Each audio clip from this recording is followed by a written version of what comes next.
Minecraft Kids content is no longer a safe space. It's filled with inappropriate and disturbing content. The worst part about it is that YouTube doesn't even really seem to care. We're going to be going on a journey exposing these creators and showing why YouTube seems to be turning a blind eye to the situation.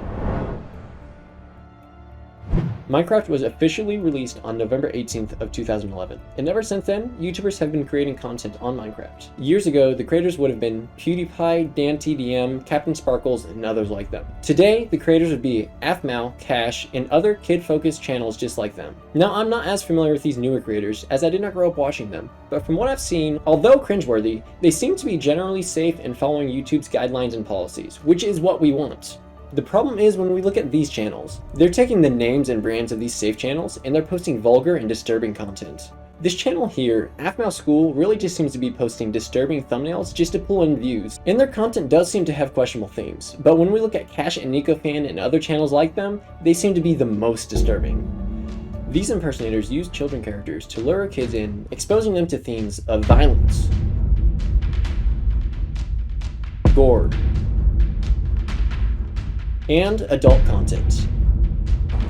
When she's sleeping, let's get into her house and cut her clothes.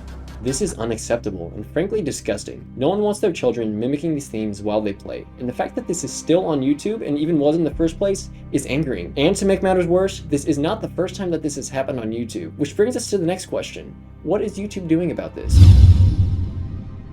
These inappropriate channels blatantly go against YouTube's terms and policies. So why are they still on YouTube is the question I keep asking myself. Now that is, until I came to this realization. If we look into this topic, we'll see several other creators that have already covered these inappropriate channels. But unfortunately, it was to no avail, as they were flagged when they showed inappropriate content on the screen. Now wait a minute, let's roll this back. When these good creators are showing these clips and videos exposing the bad channels, they get demonetized, censored, or their videos just stop getting pushed out by the YouTube platform. But whenever these bad channels are posting and creating this content, they practically get by with no consequences. Now my thoughts are that the answer lies in money. The only reason that these channels are still up is due to the fact that they're raking in ad revenue for YouTube. We also know that this inappropriate content is being pushed out to the YouTube Kids platform because if we look at the views compared to the likes and comments, we'll see that they're a heck of a lot lower than the view count. And that's due to the fact because on YouTube Kids, you can't like or comment anything. Now this has happened before, as I hinted earlier in the video in reference to ElsaGate. Now, ElsaGate was when people used children characters like Spider-Man, Elsa, and Peppa Pig and made them do and say terrible things, just like they are now with Minecraft characters, and nothing was really done until mainstream media got involved and covered this topic. Now, to be fair to YouTube, on a recent video from Caleb is Salty, when he covered this same topic, YouTube did comment and respond saying that they would take a look into things. Unfortunately, that was over 3 weeks ago, which is more than enough time to take a look into these channels and either take them down or remove some of their videos. But yet still nothing has been done. Now, of course, this isn't a victimless crime, and speaking of, I think it's about time we go meet these victims.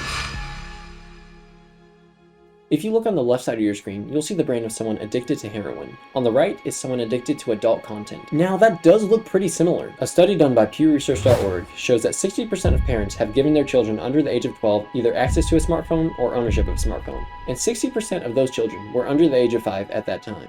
Studies show that before the age of 5, this is the most crucial part of brain development, as this seems to be the point when the most brain development happens. So imagine what is happening to these children's brains when they're being exposed to this disturbing content. That same study shows that 80% of children under the age of 12 have access to YouTube. So I plead to you parents, please monitor what your children are watching and doing on the internet. Ask them questions about what they watch or consume. They should have good values and good lessons in the content that they watch. How can you make a difference? I would ask that if you come across any of these disturbing channels to just report them. You never know, it could actually get YouTube's attention and maybe they'd finally take them down. If there are any content creators watching this, if you feel inspired, make a video about this, expose these creators, and get YouTube's attention. Everyone, please stay safe out there. It's a nasty and dangerous place on the internet. If this video had any benefit or value to you, please feel free to subscribe or like the video. This is Delirious Dino signing off.